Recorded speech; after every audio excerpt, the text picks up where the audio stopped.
And it's a very good morning to the Gelding on, at least we can say, a metropolitan race meeting day in Melbourne, Gelding. And Flemington, back to Flemington. And a bit disappointing that the horse that you've got an interest in isn't running there today. Yes, good morning, Professor. Good morning, listeners. Dropped the mic, ran fifth at Pakenham last week. So next appearance may be Caulfield on Boxing Day, Professor. So subject to weather. We'll just see, obviously, if it's a dry track. The plan from the trainer is to take the horse to Caulfield for a metropolitan meeting. So, yeah, we'll have a crack at that. Personally, Professor, I'd like to see it in a more type of winnable type of race, like a midweek at Sandown or something like that, where I think the horse would be very competitive. Or like the last race at Moonee Valley last night. Yeah, no, it was the Sandown on Wednesday. Mississippi got photo finished out, which we had covered by a few lengths up at Tatura. So I would have thought, yes, that would have happened. But anyway, Professor, when you've got a small share, all you can do is have your say. And if more people vote against it, well, you just got to go with the flow. Well, yes, Gelding, when you've got a small share, you've got a small say. Well, no, you have a say, Professor. And you hope it's not a very big one, though. Well, first you've got to have people that are listen, approachable to listen to other people's ideas. All right, Gelding, let's look at today's racing. As I said, we return to the metropolitan area with Flemington, 9 races on the card. The feature race, race 7, the Kensington Stakes, a listed race over 1,000 metres, $200,000. And Gelding, I think you're going to have a tip in that race, but I'll leave that to your tips. The track's currently rated a good 4 with the rail in the true position. What are your 2 best bets for the day, Gelding? Thanks, Professor. I like a couple today. It's not one of Flemington's best meetings, but I think it's a pretty even meeting. And hopefully we can get some winners for the listeners, Professor. But some big fields going around today. Like there's one race with 22 in the last, and a couple of 16 horse fields. So some big fields with a few scratchings. Look, the agreed bet of the day, Professor, I'll leave to you, as I think you snuck in first on this one in race 6, but I'll leave that to your tips later on. I like 2. I'll go very early in race 2, number 2, Alluding. Tony McAvoy, trained horse ridden by Melissa Lloyd, claiming 3 kgs to bring it in from the 61.5 back to 58.5, Professor. So that's a very shrewd jockey selection there to bring the horse back in with weight. It's a Toronado 5-year-old, which has had 9 starts. 9 starts, Professor. So, it's won 4 of those 9. 3 of them on a good track.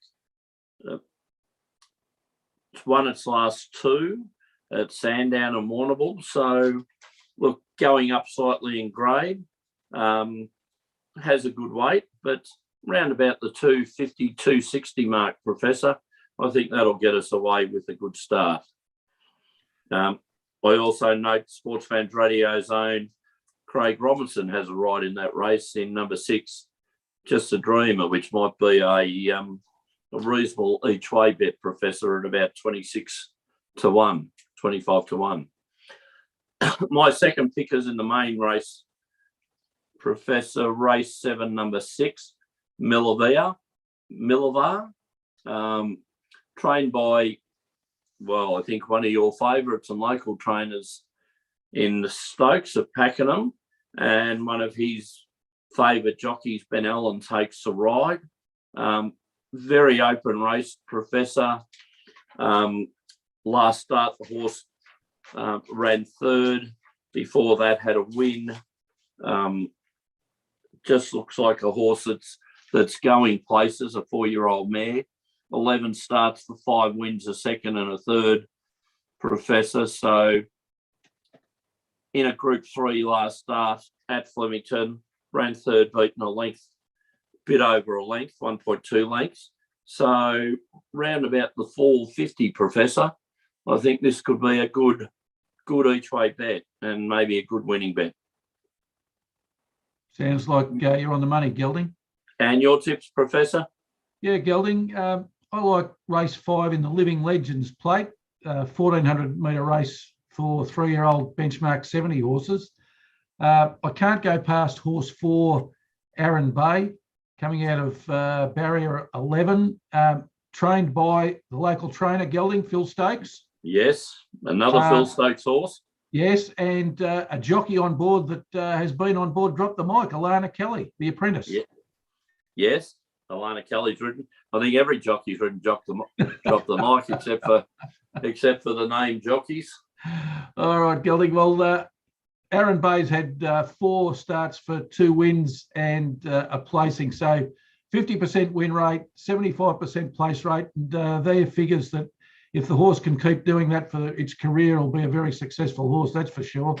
Alana Kelly in career form usually rides 6% winners, but over the last 58%. Phil Stokes, now here's a real story, Gelding. Yeah.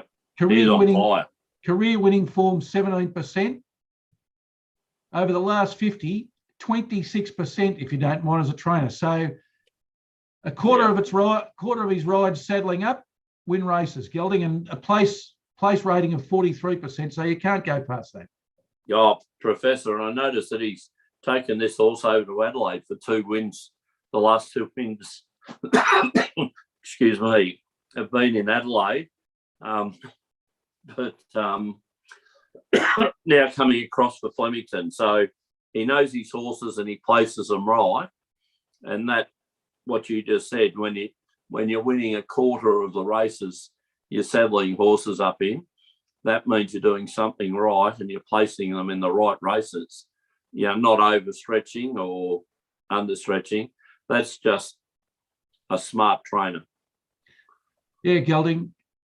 What I like about this is that it carried 57 kilos in Adelaide in its 2 wins. With Kelly's claim of 3 kilos, it'll be running at 55. So if it can win with 57, it should be able to win with 55 in Melbourne.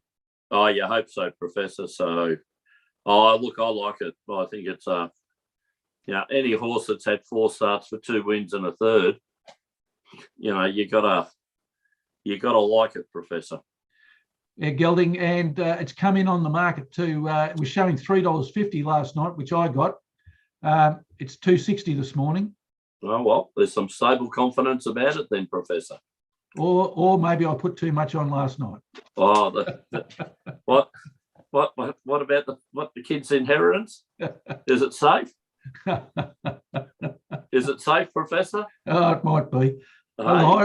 Invested in the high risk money market, Gelding. That's right. Gamble responsibly. I believe, and just going slightly off track with that, I believe the kid's inheritance might take a bit of a beating today. It's a local establishment. Yeah. Just hang on. Just count out the money, mate. Yes. So we can explain to the listeners, Professor's Family Days Christmas catch up. Yeah, we just have Christmas a little bit early here, Gelding. Yes, and everyone contributes, Professor, doesn't it? Well, I do. Oh, okay. All right, Gelding. Oh, very good, Professor.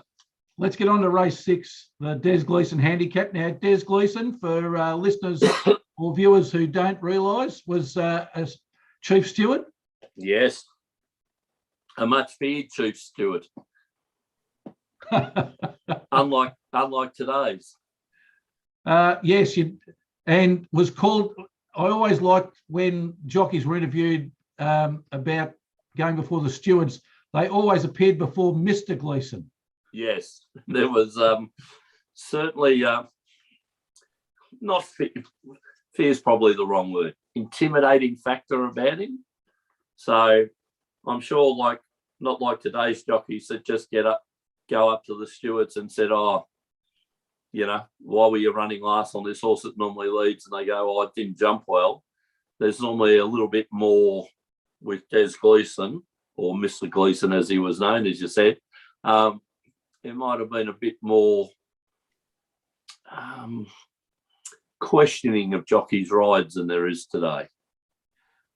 Yes, what used to be, Gelding. All right, well, it's a 1,400-metre race for benchmark 84 horses.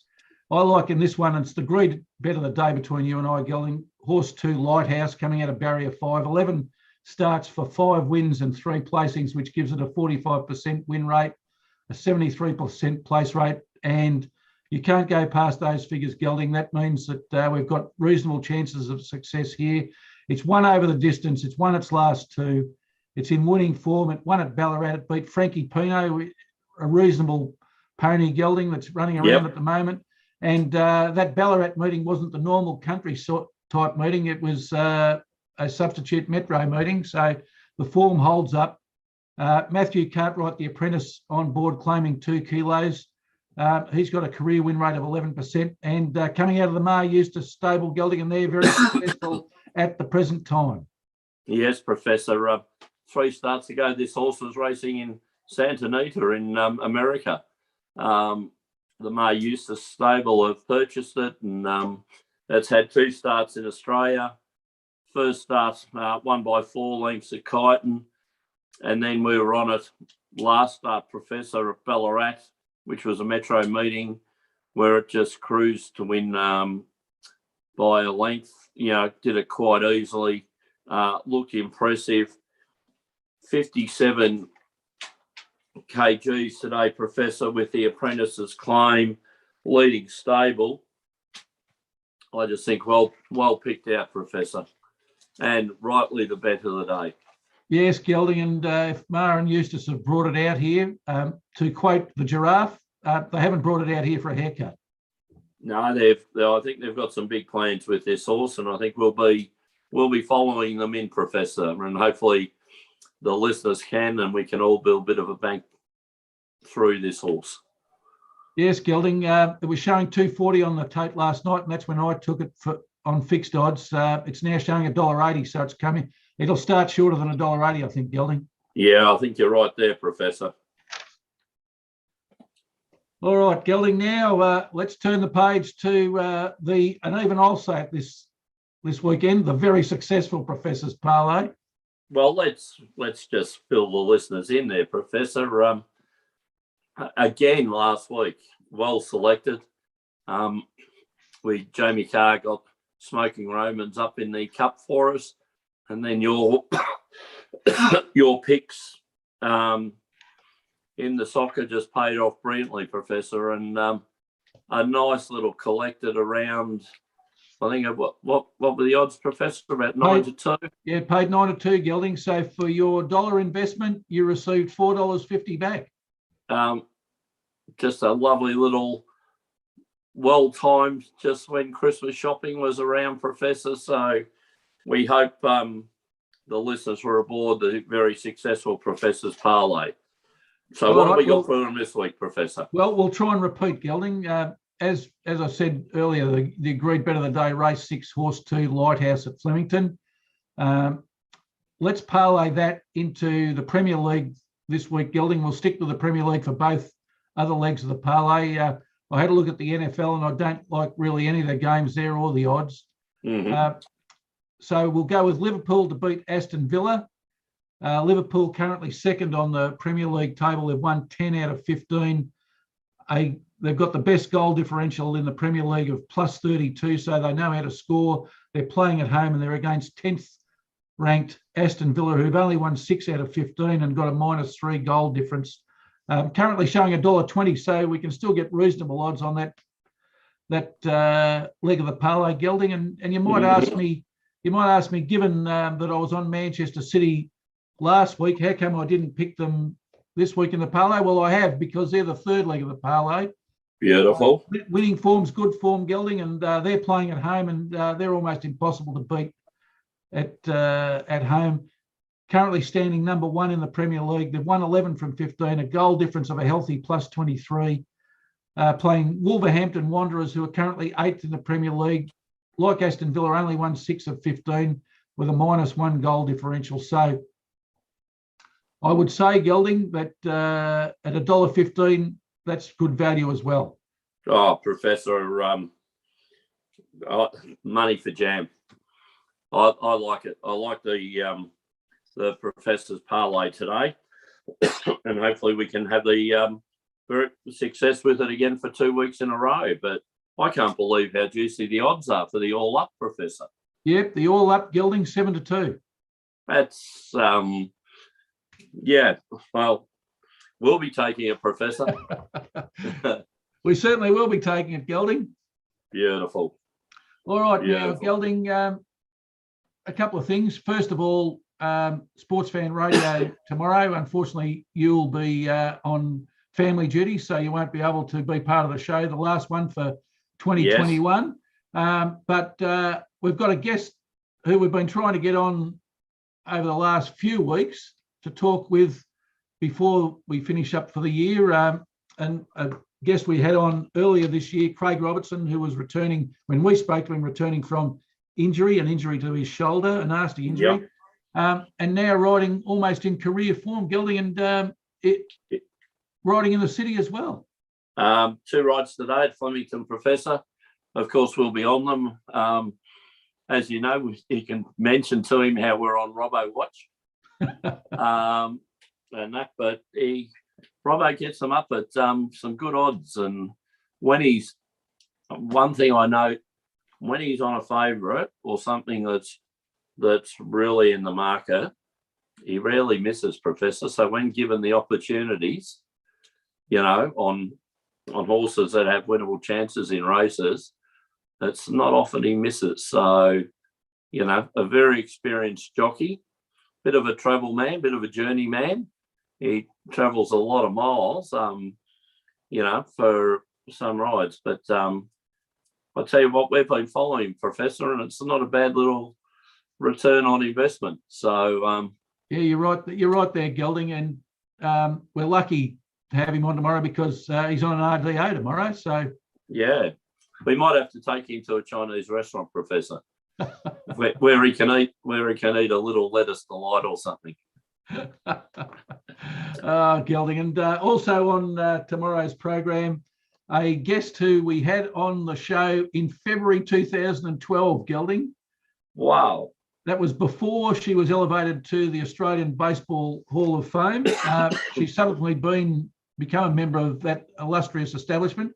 Simone Wern, who's going to talk about her career post-2012. So, well, we've got 9 years to follow up with her and to get into the Baseball Hall of Fame, Professor. So that'll be an interesting interview, I would think, tomorrow.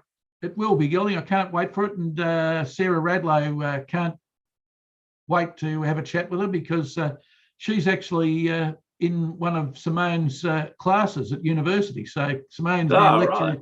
Simone's now lecturing. Okay. Unlike I'll leave this one alone, Professor. I won't say what I was going to say. Okay.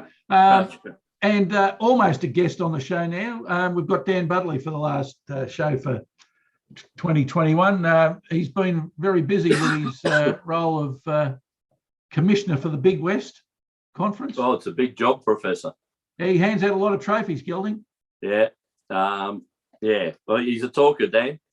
Yeah. So give him my best for Christmas. Sorry I can't be on the show tomorrow, Professor, but as you said, family duty. So we're off to see the recently born grandson tomorrow. So everyone's out of hospital, and with COVID, we weren't allowed to visit the hospital, of course. So, yeah, get a chance to catch up with young Patrick. Oh, so that'll be good. That's terrific, Gelding. Yeah, looking forward to it. All right. Well, until next Saturday at 10 a.m., it's good luck. And good punting.